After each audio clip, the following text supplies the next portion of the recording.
السلام عليكم ورحمة الله تعالى وبركاته. soo dhawaada saaxiibada qiimaha badan ee ku xiran janaalkan waa mar kale muuqaal cusub. Hadaba muuqaalkan waxaan uga hadlaynaa xalqadii 59aad faaladeeda dhameystiran. daawad intaana muuqaalka ugu gelin fadan daawada muuqaalka like noo saar sidoo kale aad ku cusubta janaalka subscribe noo saar. Xalqada runtu waa xalqad aad iyo aad u xiiso badan ee ku soo dhawaada faaladeeda muuqaalada xigaan ee kula wadaagayna gooskooska iyo macluumaadada ee muuqaalkan waa xalqada faaladeedii. Waa tahay xalqada ayaaba ka bilaabanaysa halkii ay naga dhamaatay isla xalqadii tan ka horeysay kadib markii Umar laga buriyay guriga ay ka bilaabanaysaa.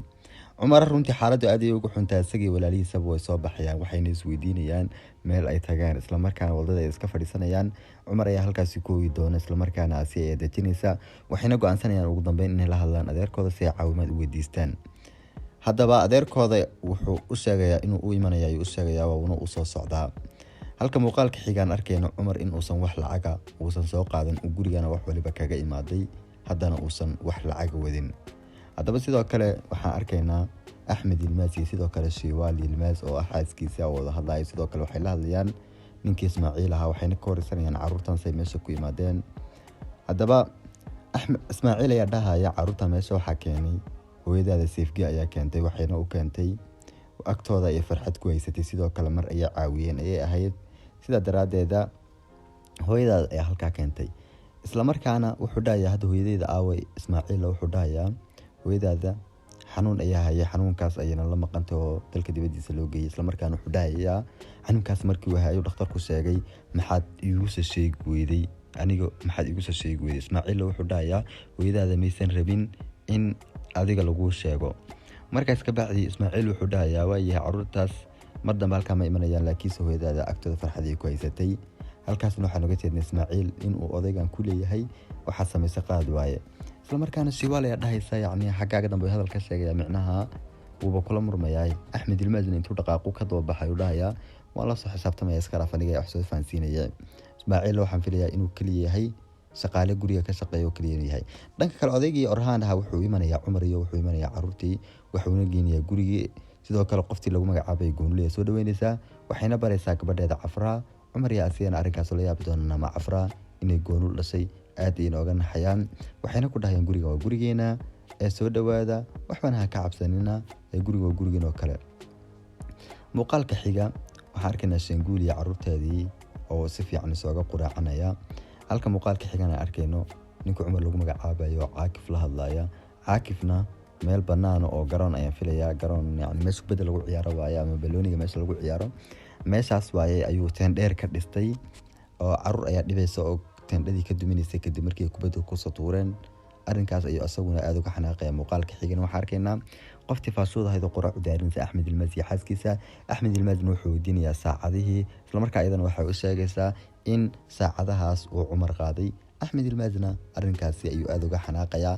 Axmed Ilmaas halkaas ayuu ku ogaaday saacada qofka qaaday. muuqaalka xiga waxaan arkaynaa Asiya iyo Umar iyo dhammaan iyagoo wada imaaday iskuulkii isla markaana yarkii Saarbi ahaa ayaa biyo ku daadinaya soo gaadhigiisa xoog wada Asiya halkaasina dagaal ayaa ka dhici doona isla markaana dhammaan ardaydu waxay ogaanayaan Umar in laga soo buriyay guriga. sidoo kale Duruuk ayaa dagaalka dhexdhexaadinaya Umarra yarkan iyo hanjabiya ku dhahaya mar dambe hadda waxa sameeyay kale waan ku dili camal asaguna xundaya ma xumay dil hadii aad awoodid. markaas ka bacdi Umar gaadhiga ayuu xoog ku feerayaa isla markaana yacni gacantiisa wax yar oo dhiig ayaa ka imanaya wuuna iskaga dhaqaaqaya intuu istajiyo.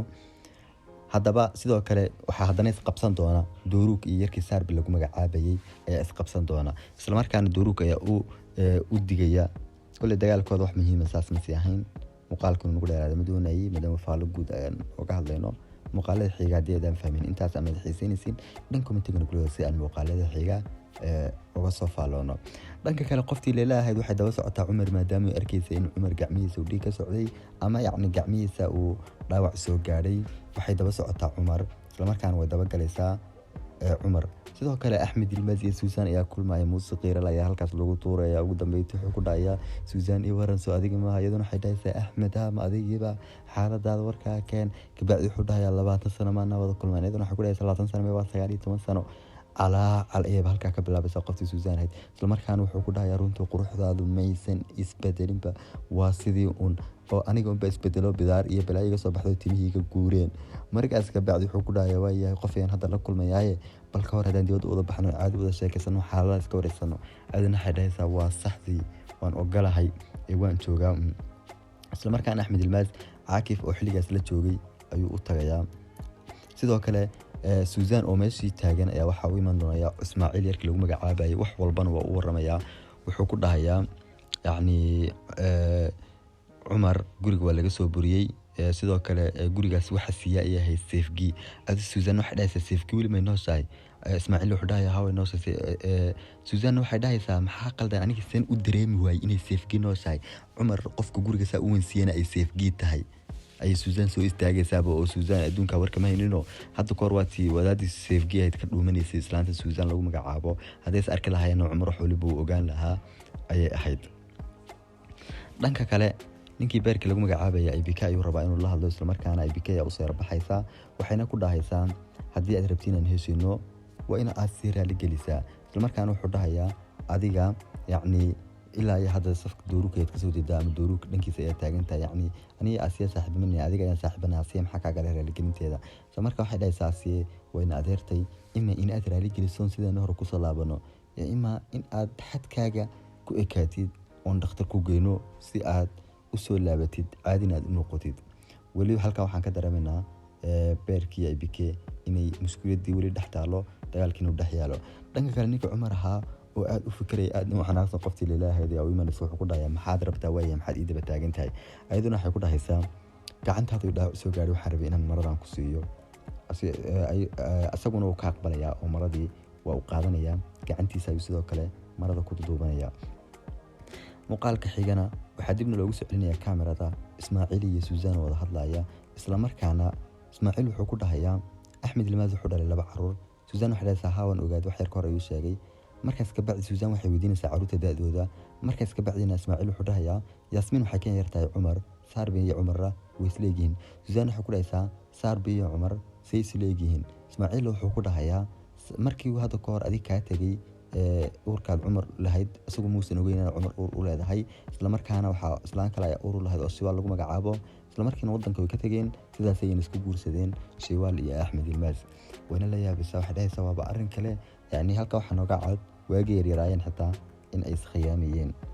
sidoo kale macallinkii buraagaha labadii arday ayuu soo kaxaynayaa wuxuuna rabay dhammaanba ardayda inuu baro. isla markaana Saar baa dhahaya macallin iska dhaaf wax dhibaato ama jirto anigu waaba naqaana ardaydan Soomaha hore ayaan soo baranay. maamulahan wuxuu dhahayaa way wax dhibaato ama le beerkay dhahaya Saar baa anigu la fariisan kartaa qoftii Yasmin hayn dooruka ay ag fariisanaysaa waa tahay. hadaba muuqaalka xigana waxaan arkaynaa Caakif iyo sidoo kale odayga Axmed Yilmaz wada hadlaya. Caakifna wuxuu soo bandhigayaa in ay suura ka noqdaan ama shariikiin ama yacni sheer wada yeeshaan maadaama ninkan lacag leeyahay. isla markaana Axmed Yilmaz weli muusan ka aqbalin haduu ka cagajiidayay. Caakifna asagoo weli ku qancin Susan ayaa imanaysa. Caakifna inta kor u kacayo dhaaya Susan waa xaaskayga. Axmed Yilmaz halkaas uu ku ogaan doonaa Caakif iyo Susan in ay isqabaan. yacni hadii arrinkan iloosan tahay weli Caakif iyo Susan ismaysan furin ay ahayd si walba isu dagaalsan yihiin weli waa dad isqaba. hadaba dhanka kale iskuulka ayaan u salaabaynaa. ninkii Cumar lagu magacaabayay wuxuu go'aansanaya inuu Susan la hadlo maadaama ay istagaalsan yihiin oo Susan ay ka xanaaqsan tahay. isla markaana markuu uu la hadlo uu raali geliyo Susan sideedii ay ku salaabanaysaa waxaadna muddo qof durahaya laakiin ma sheegi karin. waxay ku dhahaysaa yacni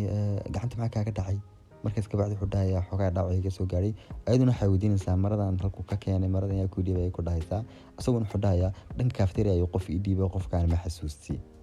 qofka yacni Leela ay ahayd la socda asaga been ayuu u sheegay Susan si aysan u xanaaqin. haddii uu ku dhaho Leela ayaa isiisay si aysan u xanaaqin beentaasi ayuu sheegay. Susan waxay dhahaysaa waa saxdii. dhanka kale macallinkii buraaka ayaa soo gali doona. may macallin caadi ah soo galaya filan maamulo ma soo galayo wuxuuna u soo bandhigayaa ciyaar in iskuulka ka jirto isla markaana dhammaan ardayda ciyaaraan. dhammaan ardaydu way aqbalayaan waxayna dhahayaan waa saxdii. isla markaana ciyaartan waxa weeye waa ciyaartii aan muuqaaladii hore aan idinku sheegnay. ciyaartan waxaan ku wareersanayn labada qof wada ciyaaraysa runtii Asiya Sarb iyo sidoo kale Asiya Yasmin midnaba ma wada ciyaarayo dad kale ayaa wada ciyaaraya ay tihiin. Asiya gabadhana garanay ayaa ciyaaraya isla markaana Asiya ayaa guuleysanaysa sidoo kale ABK iyo Suusi ayaa wada ciyaaraya sidoo kale Cumar iyo Saarbe ayaa wada ciyaaraya runtii ciyaartan waa ciyaar caan oo caalamka laga wada garanayo muuqaalkaas markii aan ka soo hadlaynay yani muuqaaladii aan ciyaartan kaga soo hadlaynay waxa laga yaabaa in ciyaarta magaceeda xasuustay laakiin waqti xaadirkan xalqada duubayo ciyaarta magaceeda ma xasuustay laakiin ciyaartu waa sax oo kale ciyaarta saxda sax markaas ka bacdi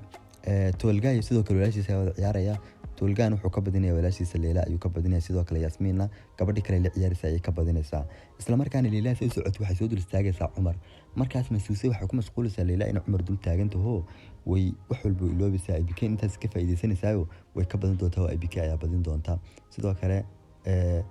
Saarbe iyo Cumar wali ciyaartooda socota wali mid muusan badin dhanka muuqaalka xigan waxa arkaynaa ninkii Caakif ah oo meeshiisa iska jooga isagoo markaas la hadlaya nabadna shaqo ay raadinaysaa waxa kale shaqo noocee ayaad haysaa isla markaana nabad waxay ogaanaysaa dhibaatada haysata iyo in caruur nafta u keentay sidoo kale caruurtaasi kubadda mar walba ku soo tuurayaan muuqaalka xiga waxaan arkaynaa ninkii Axmed Ilmaazi ah oo iskeenay isagoo u imaaday Cumar oo imaada maxme wuxuu ku dhahayaa saacad hooyada ayaa rabaa isla markaana Saarbe ayaa halka ka faa'iideysan doono Cumar ayuu saa kaga badin doonaa maadaama Cumar soo ku dhacay waxba uusan kala garanin maadaama saacad la wadiyay Saarbe ayaana sidaasi ku badinaya markaas ka bacdi Saarbe ayaa kor u kacay wuxuu ku dhahayaa tuug ayaa tahay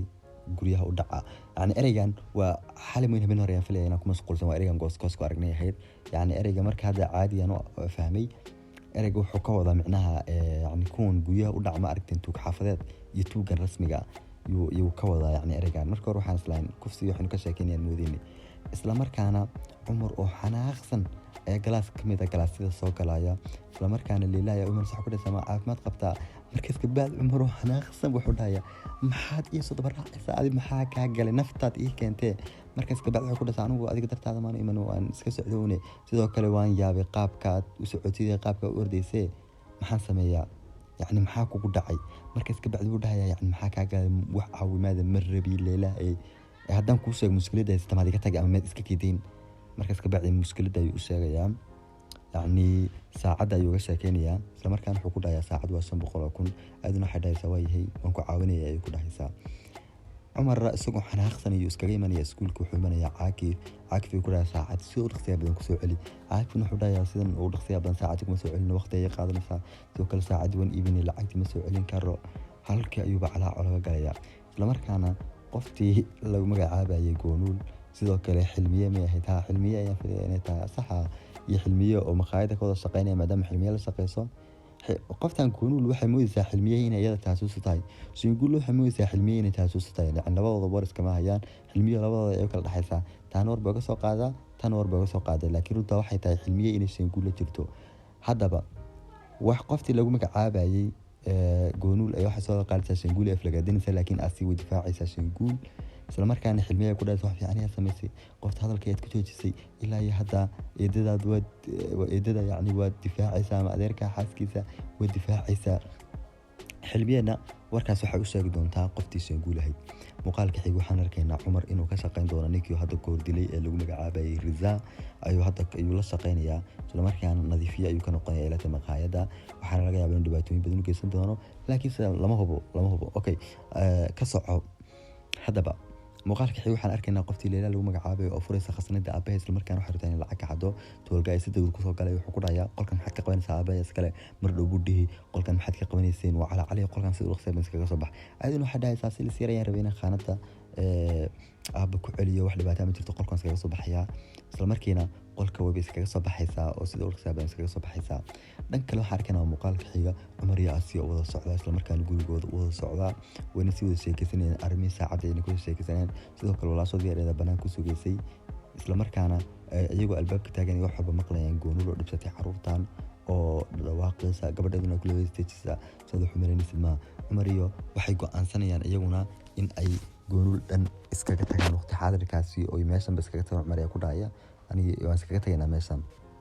mar intaan guriga gallo aan soo qaadano alaabteena iyo boorsadaheeni Cumar sida uu dhaqsiyaha badan guriga ayuu ku soo galaya boorsadoodii wax walba ay soo qaadanayaan sidaas ayayna Goonuul kaga imanayaan maadaama Goonuul dhibsatay isla markaana wadooyinka iska fadhiisanayaan meel aliya meel tagaan ma garanayaan sidoo kale Sangul ay ka xusanayaan inay ku laabtaan muuqaalka xigay waxaan arkaynaa xilmiye oo la hadlaysa Sangul ku dhahay oo la hadlaysa Sangul waxayna ku dhahaysaa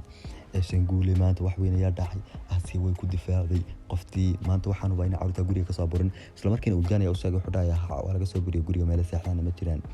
haddaba muuqaalka xigay waxaan arkaynaa beerka oo imaaday hotel caadi isla markaana cabitaan ayuu ka cabiyay ilaahay sidoo kale lacagta ayuu iloobayaa yani lacagta jabkiisa ayuu ka waayaa Yaasmiin ayaana ka bixinaysa waqti xaadirkaasi joogtay Yaasmiin markii lacagta ka bixisay ka bacdi doorukunka suu ka cagajiidayay markii ka bixisay lacagta ka bacdi waxaa imanaya Sarbi iyo beerkii isla markaana wuxuu dhahayaa dooruka dhahaya Sarbi yani hadan ogaalayna meeshan joogto ma imaadeen isla markaana beerkii dhahay hadda waa ogaatay iska bax dooruku wuxuu dhahayaa anu meel aan u socdo ma aha dhibaatada hadda idinku haysato adiga iskaga tag meesha aniga meel aliya meel u socdo ma meeshan doonina waan fadhiisanayaa ayuu ku dhahayaa dooruka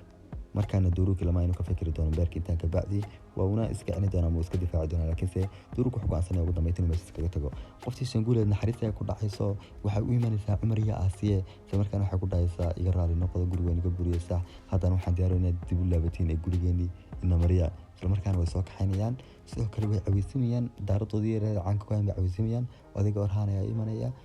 wuxuuna dhahayaa yani meesha maxaa magoonul baan soo bursay laakiin saasi Cumar oo dad qalbi wanaagsan mana dhahayaan inuu soo bursay ayaga ayaa dhahaya naga ayaa go'aansanay in meesha iskaga nimaano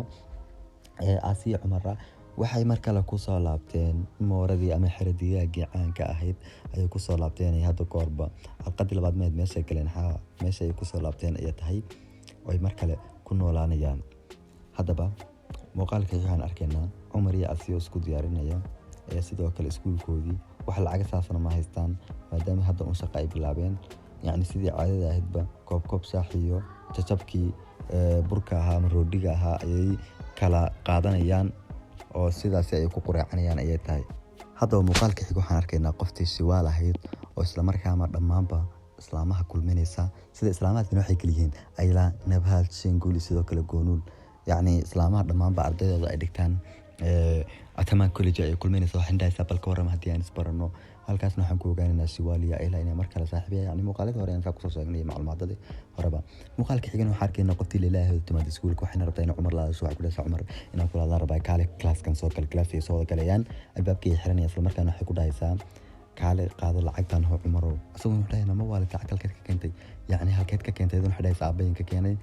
asaguna wuxuu dhahayaa abaa mu koog yahay aydan xidhaysaa ma imoogo isla markaana Cumar wuxuu dhahayaa lacagtan lagama yaabo inaan qaatay dib u cusub ayuu ku dhahayaa isla markaana wuxuu dhahayaa Cumar maxaa ka qaaday lacag ma diidaysaa saacada iskaga bixi ma hartay in xabsiga gasid ayay ku dhahaysaa isla markaana markuu diiday ka bacdi ku dhahaysaa war lacagtan xitaa hadii aadan rabin deyn ahaan iga qaado oo iska bixinin bilaahay ka dhigay hadda ma qaadanaysaa lacagta mise dib aan u celiyaa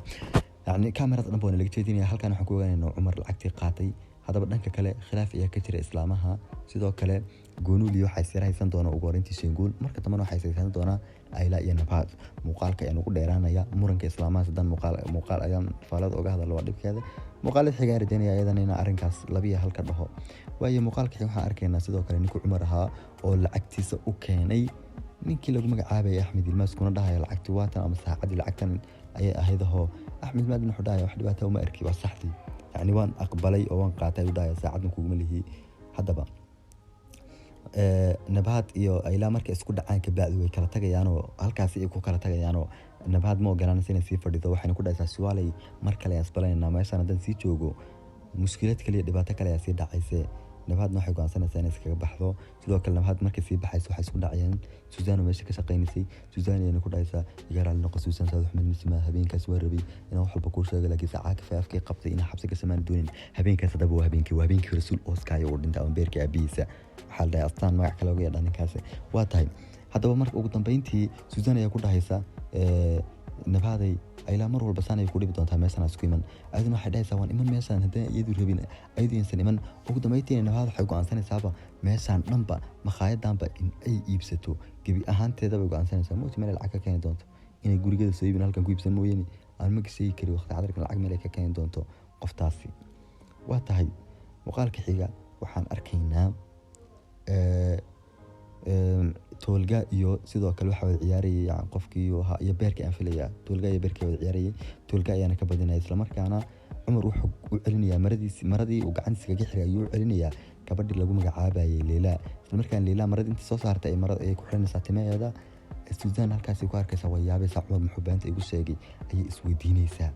markaas ka bacdi waxaan arkaynaa muuqaalka xiga beerki iyo IBK oo is haysta. isla markaana beerki IBK gacanta qasab ku haysta. IBK waxa dhahay siida cumar ay ku dhaaya maxaa ka qaldan gabadha gacanteeda siida.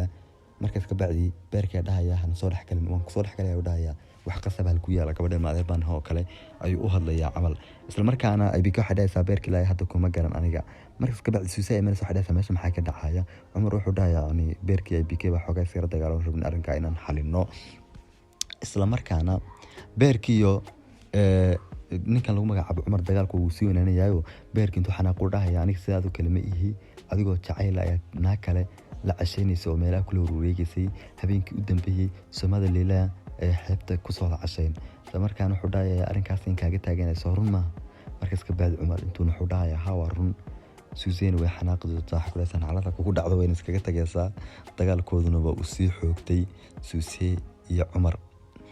markaas ka bacdi beerka wali uu sii hadlaya cumar oo xanaaq badan cumar baa laga xanaaq badan asxaabteena oo wada ogtihiin intuu yarkii saatiga qabto ku dhijinaya gidaarka wuxuu ku dhahayaa maxaad wax walba u soo galaysaa waraa doqoyn wuxuu ka soo laabo. isla markaana cumar wuxuu ka tuuraya exal bungu caabayay banaanka ayuu ku tuuraya. isla markaana wuxuu ku dhahayaa beerka dhahaya cumar waxa Soomaaliya mar waliba inaad wax tahay laakiin sarunta waxa tahay inaad wax shahayn. markaas ka bacdi saar baa dhaaranaya wuxuu dhahayaa waad ka qoomay doontaa midan cumar ballan way arrinka waad ka qoomay doontaa. isla markaana saarbi waa u soo baxaya wuxuu imanayaa beerkii oo jooga musqusha. isla markaana wajiga inuu dhaqday rabay. markaas ka bacdi beerkii dhahaya maxaa qaldan meeshan maxaa ka qabanaysaa. isla markaana ninkan saarbi lagu magacaabo beerka ayuu ka xanaajinaya wuxuu rabaa in uu dilo rabaa yacni caadi ayuu caynaya waxaan waa xanuunsanaysaa uu ku dhahayaa doqonayaad ay ka saxsan yihiin doqon sidiisa ayaa tahay ay ayuu u dhamaynayaa. isla markaana beerkii yarkii lagu magacaabay saarbi ayuu dilayaa saarbina wuxuu u sii wadayaa cayda ilaa ma u dhiig ka keeno. markaas ka bacdi uu qoslay wuxuu ku dhahayaa yacni waa saxsanta wax fiican ayaa sameysay. waxaan filayaa inuu beerka u sharxay laakiin se kaamirada ama xalqada dhexdeeda nalama tusaayo saarbi oo beerka wax u sharxaya. waxay la tahay saarbi inuu beerka xal faansiyo ku dhahay waxaan rabaa inaan dhiig ka keento dambigan wax rabaa inuu tuska saar cumar. hadda haddii aad xasuutiin yacni saarbi ayaydiisa islaanti safegi ahayd ama habaryar safegi iyada iskuulkan iibsatay saarbina wuxuu malaynayaa iskuulka dhan iyagu leeyihiin reeyil masdee yihiin. waa tahay muuqaalka xiga waxaan arkaynaa saarbi intuu ooyo ayuu u tagayaa maamulihii abi ayuu tagay wuxuu dhahayaa cumar ayaa idilay. ninkii Axmed Ilmaaz oo xanaaqsan wuxuu u soo dhawaanay cumar wuxuu ku dhahayaa waan ku dilay waraa doqoyn maxaad wiilkayga saa ugu xusameysay ana carruurtayda ma ogalin wax lagu sameeyo. halkaas ayuu dagaal kale ka bilaabanaya maamulaha ayaa kala qabanaya. isla markaana saarbi ayaa dhahaya cumar aniga kaliya muusan dilin xitaa beerka uu dilay beerka soo run maaha. beerkina wuxuu dhahayaa ha runtii IBK halkaas ay ka sii xanaaqi doontaa maadaama beerka been kala sii sheegay dambina tusa ka saaray cumar yarka lagu magacaabo. isla markaana Axmed Ilmaaz wuxuu dhahayaa aniga ma doonayo waqti xaadirkan cunugan in uu sii joogo meeshayda ama college-kayga inuu sii joogo waqtigan laga bilaabo waad ka baxaysaa iskuulkayga isla u raqsayba inta buugta qaatid iga tag iskuulka ayuu ku dhahayaa.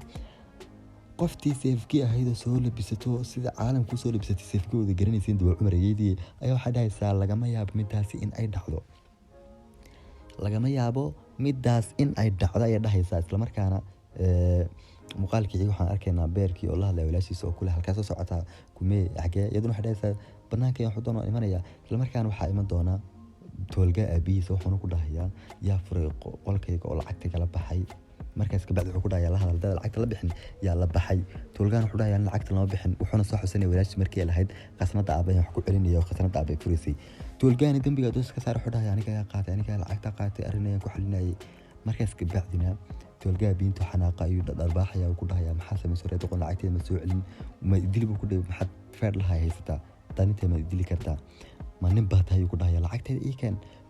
dharbaaxa xun intuu ku dhufto ayuu muraayada dhanka dhaxbaxaya albaab muraayad ka sameysna ayuu gabi ahaanba ka dhaxbaxaya muraayada sidaas ay ku burburaysaa ninka toolgaa. waxaan arkaynaa asagoo dhulka yaalo muraayadii aad u soo sareen walaashiisa Leila ayaana aad u xanaaqaysa. muuqaalka xiga ama muuqaalka u dambeeya ee xalqada waxaa weeye Axmed Ilmaaz oo hooyadiisa wada hadlaya. Axmed Ilmaaz wuxuu ku dhahay hooyay maxaad cunugan saan oo dhan ugu difaacaysaa maxaa se kaa galay. aydan waxay dhahaysaa wax kaa gala ma jiro cunuga laga yaabo inay buriyaan sidoo kale waxay soo hadal qaadayaan noloshii hore ay ku wada noolaayeen labadooda ay soo hadal qaadayaan. markaas ka wuxuu dhahay aniga hawlo badan ayaan leeyahay waan tagayaa cumarna meeshan waa laga burinayaa ayaduna waxay dhahaysaa mayasoo kuma orda meeshaada fadhiiso cumar lagama yaabo in laga buriyo meeshan isla markaana cumar iyo aflagaadini wuxuu ku dhahaysaa cumar aflagaadada ka daa ayuu ku dhahaysaa axmedow wax qaldan baa haysaaye cumar waxba kuma samayn kartid muuqaalka xiin waxaa arkaynaa cumar oo leh haddii seefkii aamin weyda ka hor oo dee yacni iga doorato wiilkeeda ay iyada u tahay ayuu soo istaagay yarka cumar lagu magacaabayay asi ayay uljaan iyana dejinaya isla markaana wuxuu ku islaanta seefgiyaheeda waxaana lagu soo celinaya kaamirada odayga axmed ahaa markaas ka bacdi waxay dhahaysaa cumar xaq ayuu kugu leeyahay isaguna wuxuu dhahaya wiil aan gararin xaq igu leeyahay maxay tahay dhahaysaa maxaa sidaan ugu difaacaysaa aniga xitaa weligii sidaan maad igu difaacine maxay tahay weerarkana soo qaaday sababta ma ii sheegi kartaa isla markaana wuxuu dhahayaa aniga caruurteeda wax iga muhiimsan ma jiro qofkii caruurteeda la dagaalamana waxaan awoodo waan ku sameynaya dhahayaa cumar meeshan wuu ka tagayaa seefgiina waxay dhahaysaa lagama yaabo inuu ka tago macquula ma aha mana ka saari kartid cumar noloshaada yacni markaas ka bacdi axmed baan intuu dhaagtaa ku dhahaya maxaad ka wadaa noloshaada kama saari kartid cumar yani maxaa naga dhexeeya seefgiina waxay dhahaysaa saan wax kugu sheegaa cumar waa wiilkaaga wuu naxayaa isagoon wax hadal odhan ayaa cumar halka soo istaagaya xalqaduna halkaasi ay ku dhammaanaysaa daawada muuqaalka like saarde maxaad la taagan tahay muuqaalada dambeeye like baa saarta waan idinka mahad celinaya laakiinse muuqaalkana like noo saara waa muuqaalkii faaladii aadka u dheereed dee waa anigoo saaxiibkiina Khalid la soco goosgooska iyo macluumaadka kaleba oo aad muhiimsan waxaan idinkaga tegayaa sidii caadada noo ahayd wasalaamu calaykum waraxmatullaahi tacaala wabarakaatuh